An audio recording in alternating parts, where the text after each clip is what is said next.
विश्वगुरु श्री संतश्रेष्ठ निवृत्तीनाथ महाराजांची पालखी मजल दरमजल करत आज तळेगाव दिघे या ठिकाणी पोहोचली आहे। या ठिकाणी भाविकांसाठी मोठ्या प्रमाणात सुखसुविधा व त्याचबरोबर भाविकांची संपूर्ण दक्षता व काळजी घेतली जाते। आपल्यासोबत सरपंच आहे। सरपंच साहेब, काय सांगाल, कशा पद्धतीने आपल्याकडून तयारी करण्यात आली? खरं तर आज अखंड हरिनामाचा गजर करत शेकडो वर्षाची परंपरा असलेल्या संतश्रेष्ठ निवृत्तीनाथ महाराज पालखी सोहळा जो त्र्यंबकेश्वर ते पंढरपूर आज आमच्या अहिल्यानगर जिल्ह्यामध्ये विशेषतः आमच्या तळेगाव दिघे गावामध्ये या पालखीचं अगदी थोड्या वेळामध्ये आगमन होत आहे। खरं तर वारकऱ्यांना या दिंडी सोहळ्यामधून पुढे जात असताना पंढरपूरकडे आगमन करत असताना कुठलाही त्रास होणार नाही। रस्त्यामध्ये येणारे अडथळे, गावामध्ये असणारे स्वच्छच्या ठिकठिकाणी असणारे पाण्याची सोय, त्यांच्या नाश्त्याची सोय ही तळेगाव दिघे ग्रामपंचायत मार्फत तसेच विविध संघटनांमार्फत विविध सांस्कृतिक मंडळांमार्फत करण्यात आलेली आहे।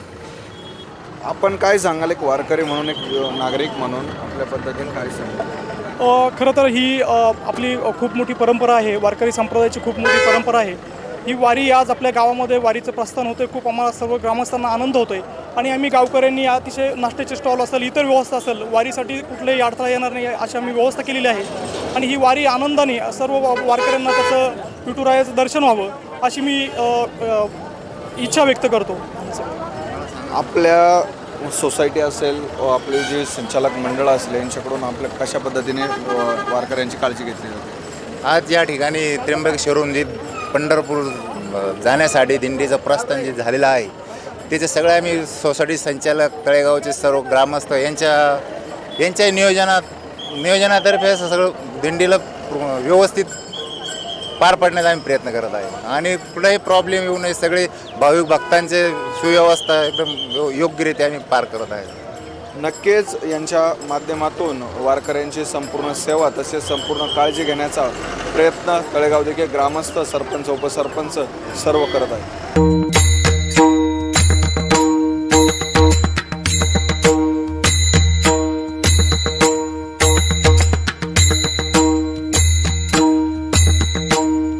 ही तीर्थ निवृत्तीचे पायी तेथे बुडी देई माझे मना।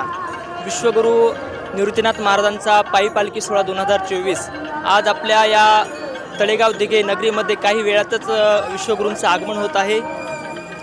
या ठिकाणी गावातील काही ग्रामस्थ आहे, महिला कीर्तनकार आहे। मी त्यांना विचारेल कशा पद्धतीने आपण या सोहळ्याचं आमंत्रण आणि स्वागत करतायत?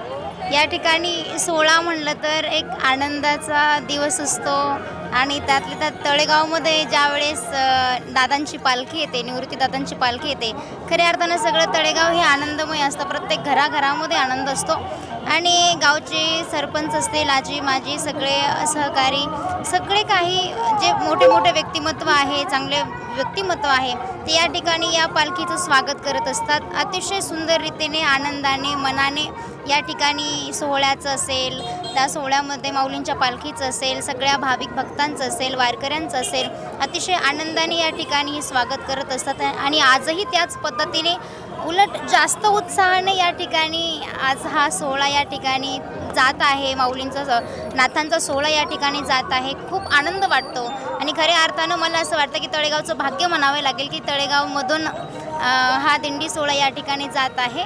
अतिशय आनंदाचं वातावरण या ठिकाणी या वारकऱ्यांच्या मनामध्ये असेल, गावच्या लोकांच्या मनामध्ये असेल, भक्तांच्या मनामध्ये असेल, अतिशय आनंद वाटतो। आपण जर बघितलं तर प्रत्येकाच्या चेहऱ्यावर एक निखळ असा आनंद या ठिकाणी आपल्याला बघायला मिळतोय। काय सांगू शकाल, कशा पद्धतीने आपण या पूर्वतयारी आणि किती दिवसापासून या कार्यक्रमासाठी, या सोहळ्यासाठी आपण उत्सुकतेने पूर्वतयारी करत आहात? दरवर्षीप्रमाणे निवृत्तीनाथ महाराजांची पायी दिंडी पंढरीच्या वाटेकडे जात असते आणि खऱ्या अर्थानं आमच्या एक तळेगाव जे आहे हे अत्यंत तळेगाव चौफुलीचं गाव आहे आणि अतिशय नियोजनबद्ध या ठिकाणी दिंडी येण्याच्या अगोदर 8 दिवस रस्त्यावर काही खड्डे असते तर मुरुम टाकणे, घाणकचरा असेल तर तो बाजूला करणे आणि वारकऱ्यांना चांगल्या अशा सुविधा या ठिकाणी आमच्या गावकऱ्यांच्या वतीने या ठिकाणी आम्ही देत असतो आणि सर्व ठिकाणी आपण पाहिलं असेल तर नाश्त्याची सगळी सोय, पाण्याची सोय, बाकी आंघोळीची सगळ्या वारकऱ्यांना या ठिकाणी करून दिली जाते आणि एक आनंदाचा हा उत्साह दरवर्षी आम्ही या ठिकाणी साजरा करत असतो। आपण जर बघितलं तर हजारो लाखो वारकरी वैकुंठ पंढरपूरच्या दिशेने या ठिकाणी जात आहेत। जर पंढरपूरच्या पांडुरंगाकडे जर आपण काही मागायचं म्हटलं तर या वारकऱ्यांसाठी आपण काय मागाल? खरं तर ही पंढरपूरची वारी, या वारीला एक शेकडो वर्षाची परंपरा आहे. महाराष्ट्राचं सांस्कृतिक वैभव असणारी ही वारी आहे. आज मी या पंढरीच्या पांडुरंगाच्या चरणी एकच मागेल की अध्यात्माच्या गोडीमुळे आणि आपल्या विठुरायाच्या भक्तीमुळे या वारकऱ्यांना तुझ्या दारामध्ये त्यांचा प्रवास हा सुख करो. इथला बळीराजा हा सुखसमृद्ध आणि त्याचं जीवनामध्ये सुखसमृद्धी हो. इथल्या लोकांच्या जीवनामध्ये नेहमी सुखसमृद्धी बहरलेली असावी आणि महाराष्ट्रामध्ये जे जे आसमानी संकट येईल त्याचं निवारण या निमित्ताने व्हावं अशी अपेक्षा व्यक्त करतो. अशा पद्धतीनं सुंदर असं या तळेगाव नगरीमध्ये असं या पालखीचं स्वागत. याची देही याची डोळा अनुभवूया निवृत्तीनाथांच्या संगे पांडुरंगाचा सोहळा. उत्तर महाराष्ट्र न्यूज नेटवर्क प्रस्तुत आनंदवारी. श्री क्षेत्र त्र्यंबकेश्वर ते श्री क्षेत्र पंढरपूर, दररोज फक्त आपल्या उत्तर महाराष्ट्र न्यूज नेटवर्कवर.